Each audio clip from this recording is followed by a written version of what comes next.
Please hit like now and subscribe to support the channel. Thank you. When we get down here, we have the basic. Okay, now basic area here, there's a number of things. You have color temperature. It'll probably start out as shot with color temperature. In most cases, I'll go to auto and then adjust it from there. Do I want it bluer? Do I want it yellower? You know, I either want to warm it up or cool it down. So in some cases it's a little green or a little red, and you might want to make adjustment there. And then as you come down here, you see you have a picker.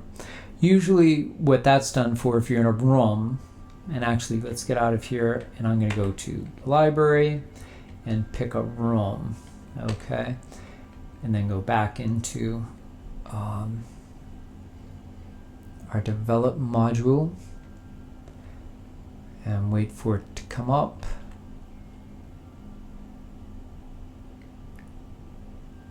Okay, and now I'll go into the room and see something that's supposed to be white. If it's supposed to be white and we take the picker and we pick it, now I don't know that that's really white because that's probably off-white, but you can see that it adjusted the color temperature automatically from that picker, that dropper that I picked there. And sometimes that works good if you have, like, you know, paper towels that are white or tissues that are white or something in the room that's actually white. That can give you an okay white balance. Another thing you can do is on the white balance is go to auto in a room, and that should give you a general feel for where the white balance is. And it didn't make any adjustments because I had already done that, I think, or come close to that. So, and then here, as you move down in the basic, you have exposure, and that's exposure on the whole thing. You have auto here, which if you're starting out a picture, you might want to use that to get the idea of what Lightroom thinks is a good adjustment for that particular image. In this case, it thinks where I'm at is okay. So if we go to exposure, you know what that does. It makes it darker or lighter. Contrast, you know, it brings in contrast or less contrast. Highlights, it's going to be dealing with the very white, you know, highlight parts of the image. Shadows you have to be a little careful of, because if you lift them up too much, they can make an image look soft. And when I mean soft, it means if it doesn't look like it pops when it's with other images. So it's okay to use it a little, but if you use it too much, it takes too much of the blacks out. And you can see up here, see how my blacks are out of black. If it was in black, I'm going to go back. If you double click on any of these sliders, they'll go back to 0. But see how the blacks are white there? You want it white. You don't want it too white, but you want it white. So here's your whites. They're not overexposed either. So your blacks here, I'm going to click on here and I'm going to raise this up. Okay, so I'm moving the blacks up. All right, so I move them up so that now they're out of that white. That means they're not touching over here. What I'd like for the perfect image to pop, you want it not too dark, but you want those blacks right as soon as that white, it hits the side there. So this is just a few clicks away. We're on 46. If we go down to 50, negative 50, there's our blacks. They're hitting the side. That's about where we want it. Okay, and then when we come down, we have presence. Now this is pretty new in Lightroom, but this is kind of a bit like contrast. If you kick that up, do you see how the image got a little more contrasty? And that can be very helpful if the image isn't popping, doesn't look crisp. You can put some texture in there, okay? And same with clarity. Clarity is going to kick in some blacks and whites and make everything look a little more contrasty or pop a little more. Now, that you do have to be careful with because it can get black, too black very quickly. All right, so and then you have dehaze, which is great if you have an image that has a sky that's very hazy. You can draw in the haze. We'll do that another time when we're working on an image, and you'll see that dehaze works well, but it doesn't work really well on an interior, so I always leave that alone. Vibrance is just the colors. If the colors aren't popping enough, you can kick up vibrance, and that will take the colors that are a little dull and it'll make them a little more vibrant, as opposed to saturation, which pulls up all the colors. So that pulls up every color, whereas vibrance is only going to pull up the colors that aren't really popping. So the ones that are a little weaker, it'll balance those and pull them up a little. So you might start with vibrance and then work your way down to saturation if it still needs something. Okay, and then our next area here is the tone curve. I don't use this much, but I suppose, it's not a bad thing. You could fool around with it and see if it works for you. Lots of times people put an S-curve like that in there. And you can see there is one already in there a little bit, and that brings up the contrast in the image if you put a little S-curve in there. And then highlights, lights, darks, shadows, you can individually move all those, but I really don't use this much at all. So our next thing is very useful. It's the HSL sliders. Now this deals with hue, saturation, and luminance.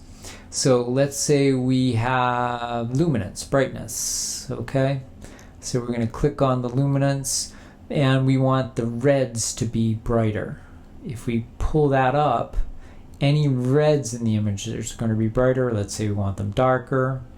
We can't really see that much because there's probably not a lot of reds in the image, but you can see the chairs have darkened a little bit because they have red. And if I try to put it up, you can see that, that's brightened that a little bit. But I bet you anything, those chairs have some orange in it. So let's brighten up the chairs. And a lot of orange in this picture. Let's darken it. You can see that, brighten that up. Now, one good thing about this is, let's say I don't know what colors are in a part of this. Like I want to darken this wallpaper. And I go to there. I can click on that right there, and it brings up that here. Now, if I pull down, it's going to make it darker. If I pull up, it's going to make it brighter. So I'm going to do the wall here. I'm going to just darken whatever colors that wall is. And so when I did that, you can see that these sliders right here, this one and this one for the yellow and the orange, went down. So I know yellow and orange are in there. And that brought all the yellows and oranges down a bit. If you want to make them less saturated or more saturated, you can click there and say, I want this wall a little less saturated. So I'm going to bring it down, and the wall will be a little less saturated, or I want it more saturated. You bring it up. I don't know, you can't really see when I'm actually using it, but if I pull up, it's going to pull the yellow and the orange up and saturate those colors more.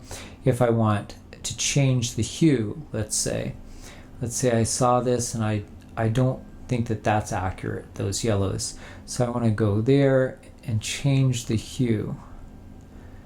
So if I go up, where is that going to go? It's It's going to bring more yellow into those hue. If I bring down the slider, it's going to bring more red into there. So really I don't want this setting, right? So if any of these aren't what you like, you can always hit Option. Now see what happens when I hit Option. It says Reset Hue. So you just click on that and it resets the hue. You can go to Saturation, hit Option on your keyboard, and then tap that and it'll reset saturation. You can go to Luminance and you hit Option and reset the luminance. So now this is all reset to the way it was. Also, I don't like the tone curve that's in here, right? I do want to reset that. But let's say I want to turn the tone curve off. These switches right here, I'll close this so you can see all these switchers turn whatever that is off. So I just turned the tone curve off and I turned it on. So we can see what or if our changes are helping or not changing by turning those on and off. I'll turn it on. I can go in here. I can press the Option key and reset that region. Okay, now it's back to where it was. And then we can go to split toning. We never use split toning for Realty, so I'm going to leave that one alone. Detail, we're going to have a preset for detail. And we do use that, but it's all in the presets. Okay, and that's for sharpening. Occasionally you'll have to go in and sharpen an image more or less, but pretty much is a standard sharpening that's going to be on all the Realty images. And that's going to be like, you know, sharpness here, and then you don't have to worry about that. The radius and the detail and masking is going to be off because we don't use masking in Realty. For the sharpness, luminance helps if there's noise in the image, meaning you can see little spots from dark areas. In the dark areas, we don't have any dark areas in here, so we're not going to even experience that here. Detail will bring up that detail that's missing a little in the dark areas and the light areas. And color, detail, all this we can cover later when we set up some presets for sharpness. Okay, but that's basically what detail is. It's the sharpness in the middle. Lens correction is kind of very important. We're going to use that a lot, actually. And that has profile and manual. The profile is going to be preset because all the images we're going to use are going to be with the same lens. But if you have different lenses, you can have it so it goes to the profile of the lens that you're using, you know, that the picture was shot in. If we look here, you can see that there's all different lenses. These are all different lenses to use, and each one has its own profile. Okay, so, and this is the Canon lens. It's an EF20 f2 0.8, and then Adobe Canon EF20. So that's using the profile. Here we have manual, and that's if we wanted to fix some distortion or something that happened because of the lens. If we turn this off, you can see just changes the look of it just a little bit. You know, it's not a lot, it's just changing the effect that the lens had on the image. We're going to close that. So that's all going to be pretty much in presets too. You don't have to go in there very often. So we're going to close that, and that's lens corrections. And then you have transformation. Now transformation use a lot because in Realty you want the sides of the image to be straight. Okay, so straight. When you initially see the image, these might not be so straight, depending upon how it was taken. So the other thing I'm going to do so I'm going to go down here while we're doing this. Previous just is going to make previous settings the same in this image as the image you worked on right before that. That's convenient if you're working on two of the same images to see if, you know, one of the, you know, to compare different fixing up of the image. I don't use that very much at all. But reset is going to put the image back to the way it was before anything was done to it. And it's raw out of the camera. So that is raw, the raw image out of the camera. You can see that this side right there, that's not straight. And you can see that these lines are curved in a little, going in a little. So if we go to transformation and we hit constrain crop, which will keep our crop all together there, and then we hit auto, you can see how now that image has those lines on the edges straight. And then you can look and see your crop by hitting R.